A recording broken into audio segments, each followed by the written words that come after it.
Welcome back. Thank you so much for joining me again today for this conversation. And yeah, lots of love to you. I really appreciate you for carving out some time to tune into this episode. And this one is a really exciting one. I'm really excited to share one of the most incredible transformations that I've ever had the privilege of, supporting someone through. I'm going to be talking today about how my client Faz, Nick Farrell, broke through a year-long plateau in his business. He was, stuck at $45,000 a month and grew and hit his first $74,000 a month in 30 days. But I do want to just acknowledge, whilst, the commercial improvement is outstanding, this transformation really wasn't about working harder. It wasn't about learning new skills. Faz didn't hire any new employees or spend any money on ads or anything like that. It wasn't about, I guess, the conventional way in which we've been taught, I suppose, and perhaps conditioned to believe that success and achievement comes. It was also about the change in Faz's mindset, in his habits, in his identity, in the way that he was showing up. If you're watching Faz, again, I'm just really extending my love and admiration and just pride for you and the man that you've become. I remember when we sat down and recorded the conversation about your journey, which I'll drop a link by the way, in the description below. Faz mentioned that, he's a different boss, he's a different mate. He showed up in a completely new way, and I'm really excited to share this with you, and I really appreciate, Faz for, facilitating and allowing us to share your story. So, you may be wondering or scratching your head and saying 30 days to go from 45,000 to 74,000. That can't be right. That must be a typo. It might sound too good to be true, or large leaps in success require many months and years to achieve. And you wouldn't be alone, in thinking like that. I absolutely have thought like that. And in fact, I actually, was confronted with my own, mortality, I guess, in some ways, in the ways in which I was pushing my body to the limit, in a past business where I was hustling and grinding very, very hard. I was burning the candle at both ends, waking up 4 a.m. to try and get ahead, whatever that actually means. Working, 14 to 16 hour days, self-medicating with all kinds of stimulants and nicotine and caffeine and that's kind of how we've been raised. Conventional wisdom teaches us to hustle harder, to push through the exhaustion and expect that the success that we're chasing and desiring lies far off in the distant future, right? So I get it, right? And I really want you to buy into this story and this approach, because what I've learned and what I really appreciate from my own journey, going from recovering hustler to a more of an elegant, peaceful approach, is that you can achieve a real breakthrough without adding more hours to your workday, without constantly chasing the next big strategy or spending a bunch of money on ads or something like that. So Faz's transformation is proof that massive positive change can actually happen quickly when you align your mindset with your goals. And I get that this might seem fringe for some of you watching. It's like, if I just change my mind, then something will happen. It's like, no, I'm not going to sit here and tell you that, simply visualizing and dreaming about your desired goal is suddenly going to manifest a genie that grants you 3 wishes on the spot and gives you the desired growth and impact and success. No, that's not what this conversation is about, okay? The principles that I teach are rooted in behavioural psychology, neuroscience, metaphysics, and ancient wisdom, which I do my very best to always support with evidence and data and science as well. So these principles really do challenge this status quo and this paradigm that we do need to work harder and harder to achieve. And I really want you just to at least be open to the possibility that there might be an easier way, or there might be a more elegant way, right? So, if you're someone who's ever felt, if you can hear the washing machine, it's very loud. It's very loud. It's kind of like a metronome at like 180 BPM for our hard style fans out there. So yeah, excuse the very loud washing machine. But I do want to just just share before we dive into this story at a deeper level. If you're someone who's ever felt stuck, maybe you're like Faz, and maybe you have a business and you've been stuck at the same place that you were months ago, or perhaps even a year ago, like Faz was. Maybe you're frustrated or caught in a cycle of self-doubt. You are absolutely in the right place, and you are not alone, my friend. This is absolutely fundamental to the human experience, and everyone experiences this, whether they're willing to admit it or not. I certainly have, and my mission is really to give you practical insights into just how small mindset shifts can actually lead to massive results, and really open your eyes to what's possible. Not just in your business, but also in your personal life as well. Awesome. So let's dive in. I just want to share a little bit more of a background about the great man, the hilarious, funny, outgoing, radiant, vibrant man that is Nick Farrell. He runs a business in the construction industry, very top performer, and I would classify him as someone who is incredibly skilled, really deep understanding of his craft, very determined.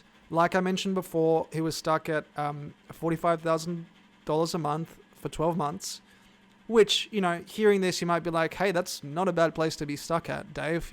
I wouldn't mind that. And the truth is, yeah, that's might not be. Obviously, it's subjective, but I think when you're at that place and you're working towards something and you're trying to build and to grow, it can be frustrating, right? Think about the last time that you stagnated, perhaps at work or in your career or in your business. It can feel frustrating, right? And that's what Nick was struggling with. He had challenges with consistency, so his output was kind of up and down like a yo-yo. He was quite reactive to circumstances, and he struggled with a fear of judgment, which is something that I think we can all relate to. Again, I think for anyone in this space who is really interested in growing their business and their impact, fear of criticism is absolutely one of the demons that you must slay. Or, as I like to think about it, transform into power, and acknowledge that it's a sign to encourage you to value what you think of yourself above and beyond what you think others think of you. Because if there's anything that I've learned from my journey and working with the likes of clients like Nick, is that when you finally put and value the opinion that you have of yourself above and beyond the opinions of anyone else that they have of you, fear of criticism will melt away, guaranteed. So he was struggling with that. There was also a lack of emotional connection to his goals. Like, he was doing very well, obviously, but and he had set a goal to grow and to hit 50K, but there was no real emotional connection to it. And I'll expand more on why that's important shortly. Like I mentioned before, there was inconsistent action due to unclear motivation and lack of a clear why driving Nick. Like I briefly mentioned before, he was quite reactive to external circumstances, and also what that meant was that when things weren't going his way, he would beat himself up, and he would engage in negative self-talk. Can you hear that? The Samsung song that plays? I think it's a Samsung when the washing machine finishes. It's kind of a banger. Where were we? So, obviously, all of those things taken together, the lack of consistency, the reactive emotions, the limiting self-talk, it was severely hurting his business growth, hence the plateau. It was causing huge frustration for Faz. And what's more is after we initially came together and had a conversation, he saw the value in setting up a social media account and growing his exposure and his reputation online, but he would constantly delay taking action. Right? Can you relate? You have this idea or this vision of something that would benefit you, right? And you obviously see the value in it, but for some reason you're not able to execute upon it, right? It's such a common thing. It's such a common thing. Everyone who I work with, almost everyone who I work with, grapples with this. So I just want to break this journey down and the steps that we took into 3 parts. There might be a 4th part. We'll see. We'll see how this goes. The first part was really helping Nick define a strong emotional why. Now, why is that important?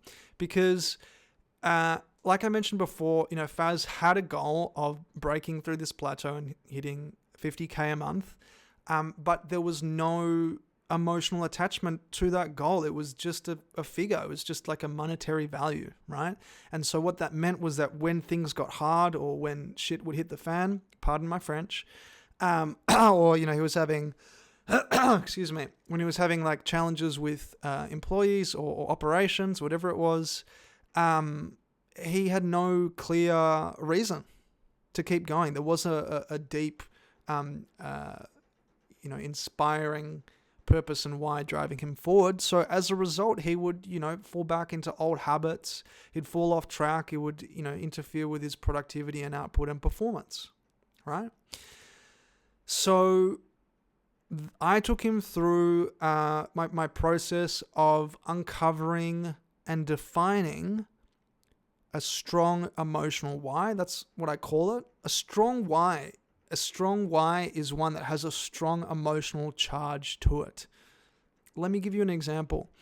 Part of the reason, or one of my whys, I would say, as to why I'm so devoted to helping, impact-driven entrepreneurs to maximize their potential and magnify their impact and really support people in ending their own personal suffering, is because when I was, 18, 19, 20, I was just so lost, swept up in a very destructive cycle of substance abuse that, sent me to court, made me lose my license and my job, and almost killed me. And man, I was just suffering so much. And I want to make 18-year-old Dave proud of me, Gets me emotional just talking about it. And so that's a great example, right? That's got a really strong emotional charge. And I have many other whys, giving myself a feeling of fulfillment, creating a positive impact on the world and on other people's lives. That really fills up my cup. I have a whole list of whys, right? But the issue was with Nick is that he never really sat down and engaged in this sort of self-inquiry process. Why am I doing this? Why is this important for me? Why is this goal important for me, right? So think anything that really, anything that fosters that deep emotional charge. I'm very, if you haven't already been able to tell, I'm very, I really appreciate the inner work that accompanies a personal transformation. And that's why I think building a strong relationship with your inner child can be really effective when you're creating a why, hence, the why that I just shared with you. But as a easy starting point, if it's more accessible for you, just think of anything that gives you like that fuzzy feeling of excitement or inspiration, or just it like psychs you up, right? It hypes you up. And for Nick, it was to be able to, comfortably support himself and his family, to achieve a level of, time freedom and financial freedom, to be able to travel, and have time for the things that he enjoys in life, right? Like hanging out with mates and yeah, like just having more time for himself. And so this can be really effective. What I often do with clients as well is take them through a process of understanding your why. So if you can't come through with a why, it's like, well, to be a better person, right? Whatever it might be. Something vague, something really vanilla. Like you can kind of tell that the response shows that there hasn't been enough digging to get to the root cause.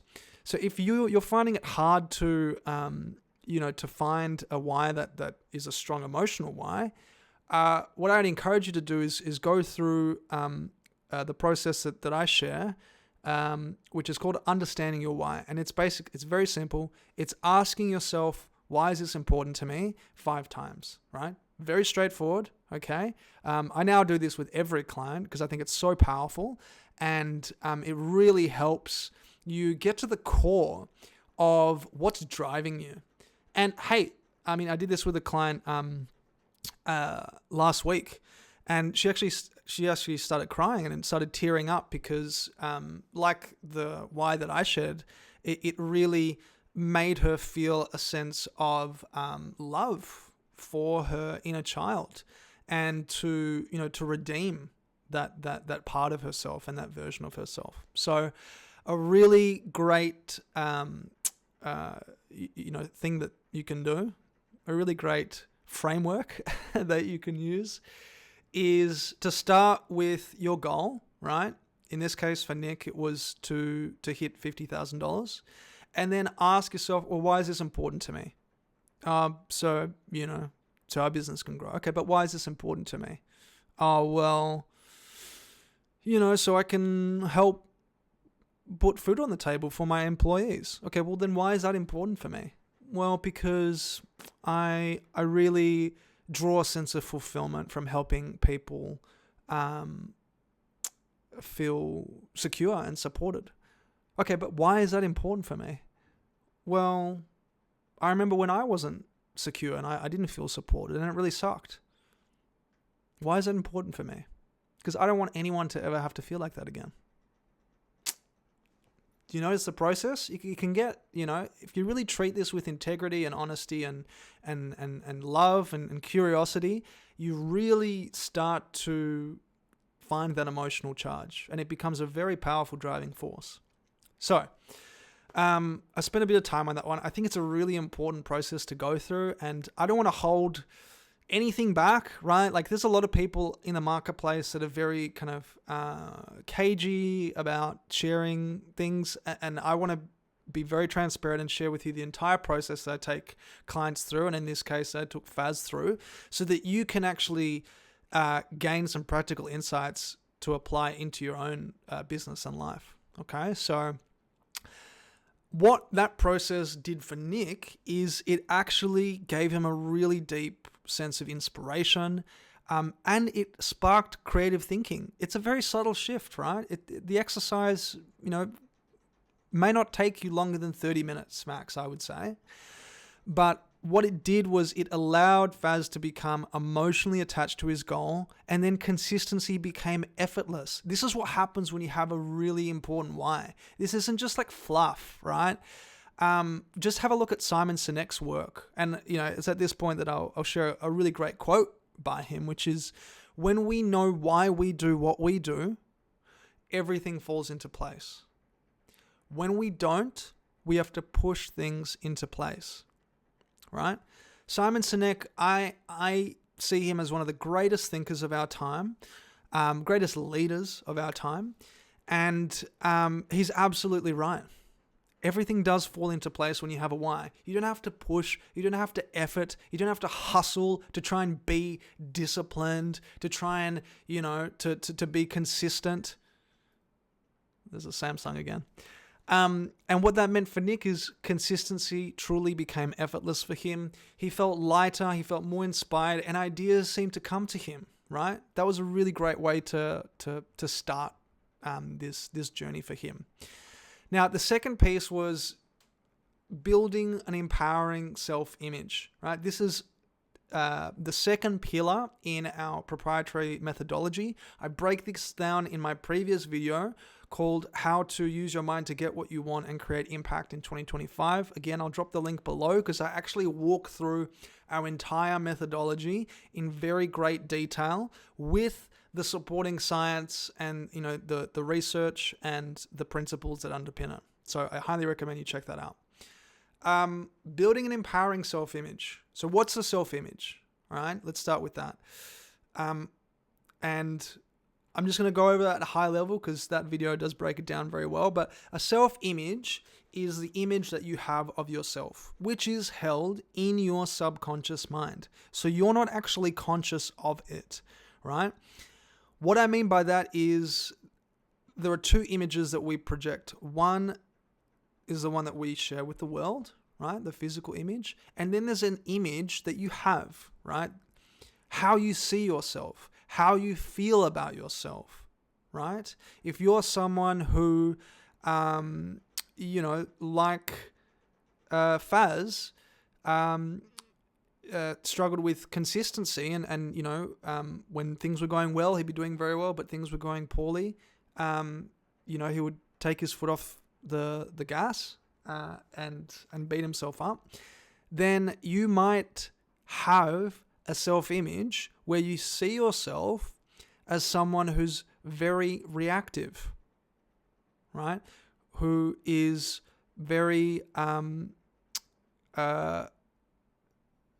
driven by external circumstances, right? And you may not even realize that. So this identity piece is so important because before you can achieve the thing in your life, in your business, you must become the kind of person who can achieve it, right?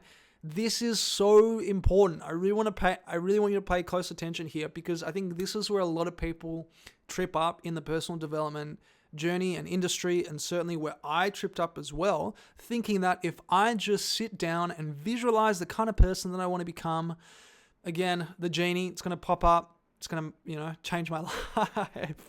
That's not how it works, right? This is this sort of action step, right? But before action comes the being, comes the identity. So I really helped Nick shift his identity. Like, what kind of psychological blueprint would you need to develop for the kind of leader that would be able to hit those $50,000 months in business? Who do you need to become? What beliefs and habits would this person embody? What would they believe about themselves? What would they believe about others? Would they be worried about the opinions of other people, right? Probably not. Who would he need to become to achieve this goal? And what is the self-worth of someone who, is this leader who is hitting these $50,000 months? What habits would this person have? I.e., how would they spend their day? What would their daily routine be? And how would they respond to great days? And perhaps, more importantly than that, how would they respond to bad days, right? When there were challenges with operations, when he had an issue with an employee, how would he respond? Would he let that get to him? Or would he respond with a sense of peace, composure, confidence, right? And so this is I do this with every single client because this is super, super important. I help them map out this psychological blueprint of the kind of person that they would need to become to achieve their desired goal, right? Write it out. And then I actually take him through a process of visualizing and embodying it through a variety of different tools and techniques, which we won't have enough time to go into here. But if you're curious to go deeper, it's visualization, auto-suggestion, consistent space repetition with emotion, which is super important, right? Because that is how you're able to influence your subconscious mind. There's going to be another episode on the subconscious mind, but the reason that I harp on about it is because your subconscious mind is responsible for influencing 96 to 98% of your results, of your perceptions, of your behaviors, right? So what that means is it's so super, super important to program your subconscious mind with positive things, i.e. this identity that you would like to embody so that you can start thinking, feeling, acting like this person, right? And a good way to think about it, this analogy I think is quite accessible, is imagine you're hopping into your car, you're going, to drive to the supermarket to pick up some groceries, right? When you're in the car and maybe you've popped on some music or a podcast to listen to, you're not driving. Your subconscious mind is behind the wheel. It knows already, to subconsciously brake when the lights turn red, to turn left at this street because you've been out that street time and time again. So your subconscious mind is behind the wheel. And if you can believe it, your subconscious mind is behind 96 to 98% of your day as well. So just coming back to this process that I was working on with Nick, I really helped him embody, integrate, visualize this ideal version of himself, right? The kind of leader who would be able to, respond with a sense of composure and confidence to tough times, to not be so reactive, to not worry about the fear of criticism, to be able to, hit these consistent $50,000 months. And what happened for Nick in a very short period of time. And again, I really encourage you to check out the actual conversation that I have with Nick, which I link below. And he talks about, within the first 30 days, his team and himself felt happier, by his words. And personally, he felt more composed. He had greater self-discipline as a result of that why that he developed, like we spoke about earlier. And he really appreciated the importance of mindset. He shifted, into this identity as a leader who inspired his team and his clients. He really valued this mindset development work.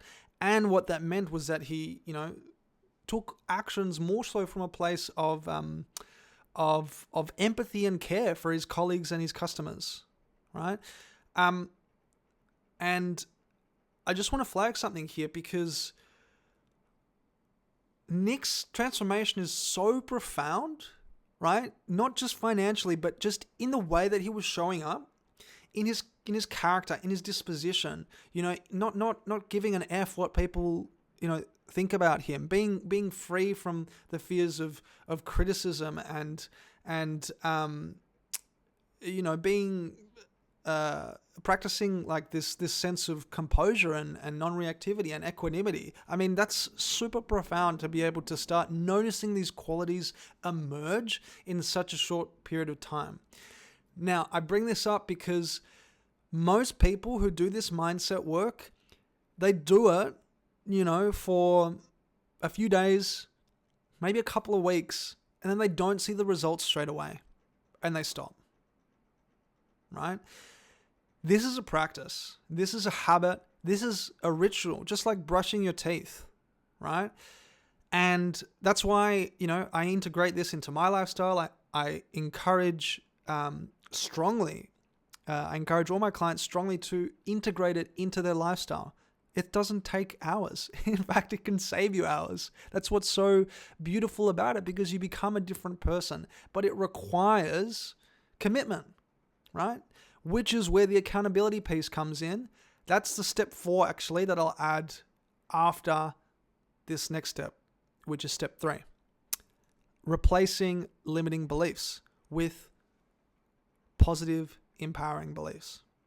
Like I mentioned before, Faz was engaged in and entertaining a lot of negative thought patterns and was, very reactive to his circumstances. So when things seemed to go poorly, he would lose his cool. He would beat himself up.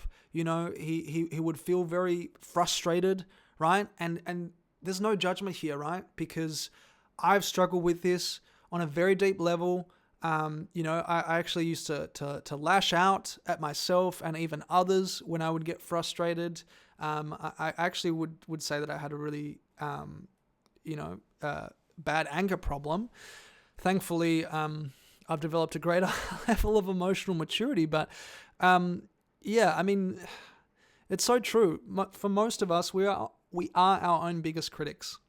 And for Nick, he would get a lot of negative voices coming up like, "Oh, you're an idiot.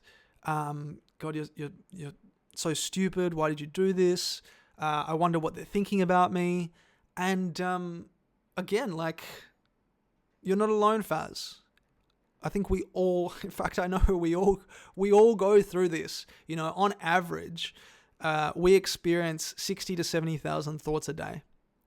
And 75% of those thoughts are negative. Right? And so it's the issue becomes when we start to entertain those thoughts, when we get emotionally involved in those thoughts, and what is, a seemingly innocuous thought, just a mental construct, an idea that's emerging in your mind, turns into this Netflix mini-series of doom and gloom and how, just steeped in so much self-loathing, right? But you don't have to live like this. You don't have to. And I know because, I was on the brink of just calling life quits, right? When I was really struggling with substance abuse and, going to court and just all of this shit. So I get it, right? And you don't have to live like that. You don't have to live like that. Thank God. So part of Nick, I would say, was aware of this poor self-talk, right? And the rumination and the fears of criticism, but he had no idea of how to manage them effectively. Like I mentioned before, they were interfering with his business growth and how he was showing up and interacting with his, colleagues and clients. So this is where self-awareness, right? First off, is super, super important, right? And part of what I do here with, and I'll speak more to it very shortly, but part of this self-awareness piece is setting reminders on the phone to be able to spark your self-awareness and more specifically your metacognitive awareness. I'll talk more to that shortly, but that's the first step of actually being conscious of this negative self-talk and the beliefs, right, which ultimately shape how we act in our life and in our business, right? So the belief, which might manifest as, "Oh, you're not good enough, Faz," then leads to thoughts, rather, on a moment-by-moment basis of, "Oh, you're an idiot," or "You don't have what it takes," or "You're so stupid," right? Then those thoughts, again, which are electrical signals in the brain, get transmitted through the body, expressed as emotions, right? Like self-doubt, self-loathing, worry, fear. And then those emotions ultimately influence the actions that Nick took. So what kind of actions do you think someone can take when they're operating from this place of self-loathing and low self-worth, right? Those actions then produce the results in life and business. And then, Nick would look at those results and be like, "See, I knew it. I'm such an idiot." This is not woo-woo. This is a fundamental understanding of behavioral psychology. What I've just walked you through and what I talk about in other episodes, and I'm going to harp on and on and on about because I think it's really important to go over the same material over and over again to really embed it, is a psychocybernetic loop. There's a fundamental concept of behavioral psychology which ultimately says that what we believe or what we assume to be true about ourselves and about the world will ultimately influence our reality, right? So,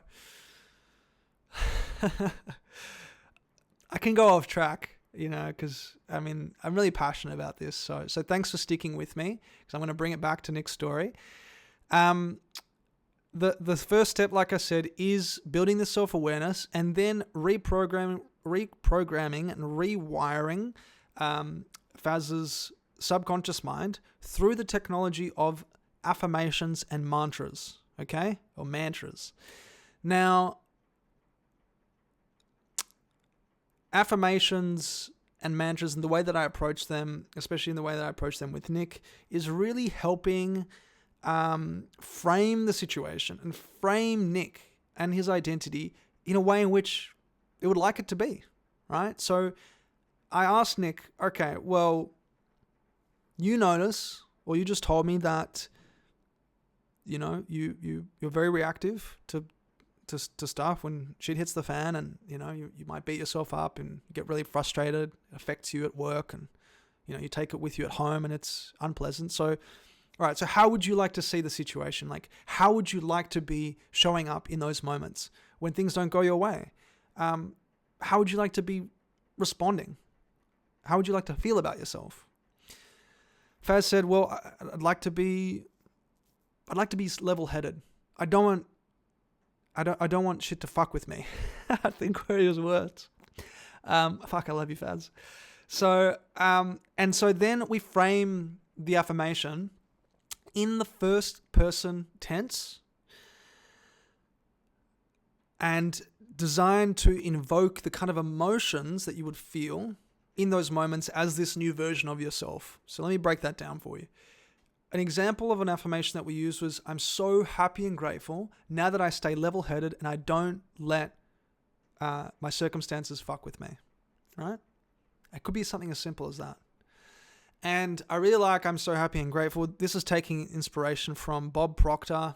I think one of the first pioneers of the personal development industry, because it really puts you in that state of gratitude, which I think is really important and very influential in terms of reprogramming your subconscious mind. Because the subconscious mind, the way I like to look at it is that it is the emotional mind, right? It speaks in emotion. So how would you be feeling as this future version of yourself, someone who, doesn't let circumstances fuck with you? Well, I'd feel really happy and grateful. I feel really proud of myself.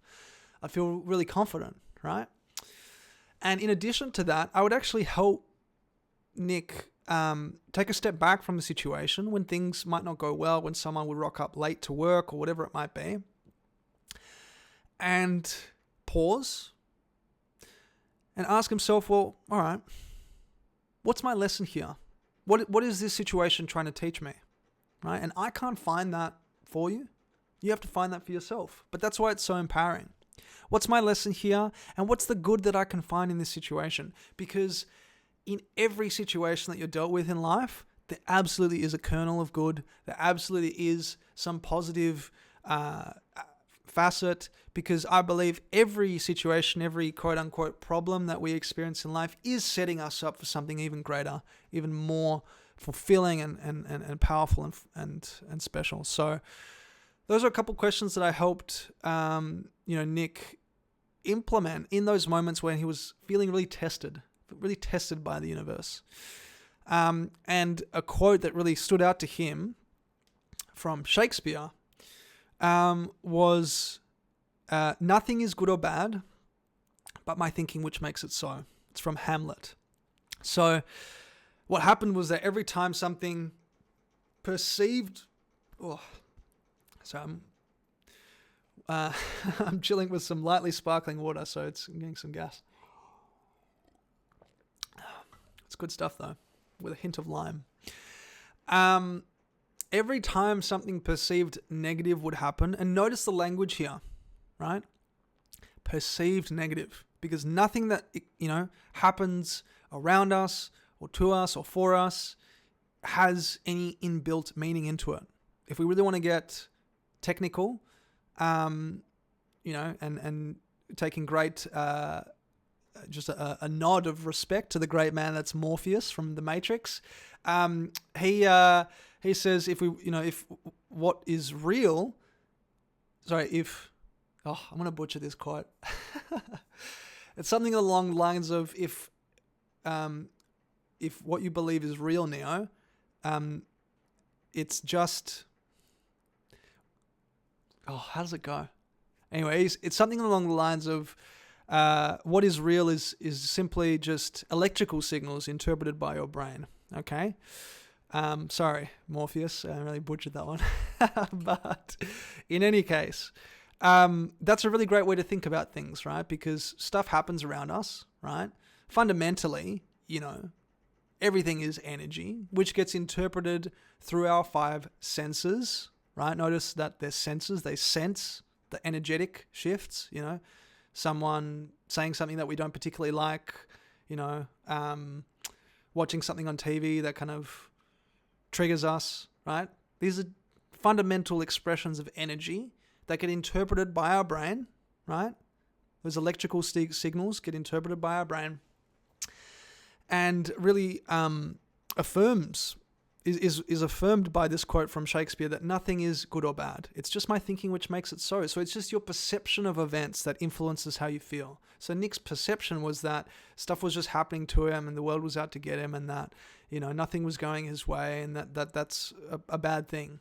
But that's just your perception, right? And so, like I said, every time something perceived negative would happen, Nick really took to this quote, nothing is good or bad, but my thinking, which makes it so. And what that meant for Faz, I'm kind of oscillating between his first name and nickname, but what that meant for Faz is that he went from feeling really reactive and really self-critical to calm, intentional, and actually solutions-focused.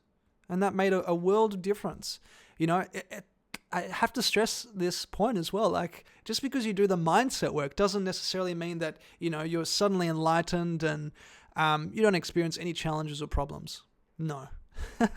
I wish, God, how nice would it just be to be fully enlightened in the next 24 hours? That'd be really cool. But no, what that means is that, of course, Nick experienced challenges and setbacks and he was still tested. This is absolutely inevitable. But instead of it triggering this downward spiral of self-loathing and anger and just frenetic action, Faz used these lessons as launch pads, right? And he actually leveraged these tests to create more success and increase his revenue and hit his first $74,000 month in 30 days, increasing his revenue by I think 64% or whatever it is. So really powerful. And I want to anchor all of this. How are we doing for time? Okay, I'm going to bring this in for a landing because I really try to keep these episodes under an hour. I'm conscious that it is on the longer side. So thank you so much for sticking with me. I really am trying to give you as much as I can. So give me some feedback as well. I'd really appreciate it if this is too long, if you want me to sharpen it up, that would really mean the world. So anyway, bringing this in for a landing is this fourth part, which grounding all of these steps, right? Helping Nick build a strong emotional why, creating a new empowering self-image, replacing his limiting beliefs with positive, empowering beliefs, right? Was grounded in accountability and implementation. This is why having a coach, I think, is so important because, we know that we would benefit from doing this and that and, probably speaking to myself a bit, nicer and, setting up a social media account for my business or, dropping the fear of criticism, whatever it is, and speaking to Nick's case. But then, you don't execute on that. Right? You say you do these things, but then you don't actually execute on it. So a coach is really important to build that accountability and help you implement on what you said that you would do, right? And so the way that I do this with clients, the way that I did this with Faz was through a habit tracker, helping him set reminders on his phone, and also through our calls, right? So the habit tracker is, again, I'll go into this in another episode, but the habit tracker I think is one of the most powerful tools that I help clients implement into their lifestyle to be able to build their optimized day from the minute that they wake up to the minute that they go to bed, and capturing every single activity that they do so that they know exactly what they're doing at any one time, to be able to build a sense of flow, confidence in their schedule, and stay accountable to the things that they said that they would do. It's not just so that I can keep them accountable, but so that they can get into the habit of building this self-discipline and self-accountability, right? And it's in many ways a real great incubator and breeding ground for building true self-love and true self-respect, right? Because the way that I see self-discipline is it's the highest form of self-respect and self-love. It's being able to say that you will do something, that you will show up for yourself, and then you actually do it. So beautiful. All right. The second piece to the habit tracker was setting reminders on Nick's phone. So I use a great app called Yap. Shout out to Georgie Gubbins. Thank you, Georgie, for sharing this, because I know that you use this with your clients. Georgie is, I just want to do a shout out because I love Georgie's work. She does amazing work in helping women become more holistic in their well-being, and also cultivating a healthier relationship with themselves, especially going from this kind of party girl mentality to self-love and setting healthy boundaries and protecting peace and energy. So shout out to you, Georgie. The Yap app is a great app to use to set reminders. And what I do is I prime the Yap app with specific, carefully selected reminders. The language is really important here to really trigger and strengthen, in this case, Faz's metacognitive awareness. What is metacognitive awareness? Metacognitive awareness is your ability to be aware of what you think. So how aware are you of what you're thinking on a moment-by-moment basis? Because the mission that I take clients through is to really get to a point in time where they're able to be aware of exactly what they're thinking on a moment-by-moment basis. Because for some, they might be fully asleep to what they're thinking about, and they might be a slave to the mental activity that takes place in their head. But true metacognitive awareness means being aware of when you have let yourself go wild on a thought loop, or a thought train steeped in self-loathing, and then letting it get away from you into that Netflix miniseries of doom and gloom I spoke about earlier, right? So strengthen the metacognitive awareness, and then keep Nick accountable every time that I would catch up or exchange messages or jump on a call. And so the purpose of, these reminders and the calls is really to help Faz become more aware of when his thinking was off track, when he was still engaging in those, negative voices and, reacting to external circumstances impulsively, right? And being able to keep him on track, right? To be able to build new reps in a positive direction, right? This is a really great way to think about it. Like, if you want to lift 100 kilos, let's say deadlift, right? You wouldn't just put 100 kilos on the bar unless you can already lift that. If you're only lifting 60 kilos, right? You got to work your way up there, right? You got to condition the muscle. So the same goes with, changing beliefs or rewiring your subconscious mind. You got to do reps in a new direction. You got to really become a mental athlete, which is a really great term that one of my coaches used with me. That's what you're doing. You're just mentally training here and getting into the habit by practicing things like autosuggestion, affirmations, visualizations, to reprogram the subconscious, to be aware, to use your stronger metacognitive awareness. Oh shit, I'm entertaining those voices which don't serve me, and then choosing to engage with positive, uplifting, empowering ideas, right? And what that meant for Faz was going through this, these inner resistances, practicing the repetition, staying loyal to the process. And huge props to you, Faz, for really just committing to this and embracing the process, right?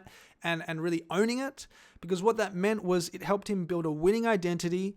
And like I said, obviously an amazing, financial result. But I think what's even more important is Nick showed up as a true leader. He adopted this sense of equanimity where he was unshaken by external circumstances. He didn't give an F about what other people thought of him. He had true long-term vision for himself, for his life, for his business. And it just cascaded into every area of his life. Such a superb, touching, inspiring transformation. I'm really grateful for your time and energy, just allowing me to share this with you. I hope it was as powerful for you as it was for me, because I love talking about this stuff. It really charges me up. But what I do want to leave you with is just that Faz's story is proof that when you actually focus on mastering your mindset, and it's not just like a fluffy thing, right? I've actually broken down the process, using and really grounding it in behavioral psychology, neuroscience, personal transformation. When you focus on mastering your mindset, everything else falls into place, right? It's not about working harder. Don't let the gurus fool you. It's not about working harder. Yes, you got to work. You got to take action. You got to get out of the building and, and walk and engage with life. Absolutely. But this process is about thinking differently, showing up differently, vibrating and getting into an emotional state that's more supportive of the kind of leader that you want to become.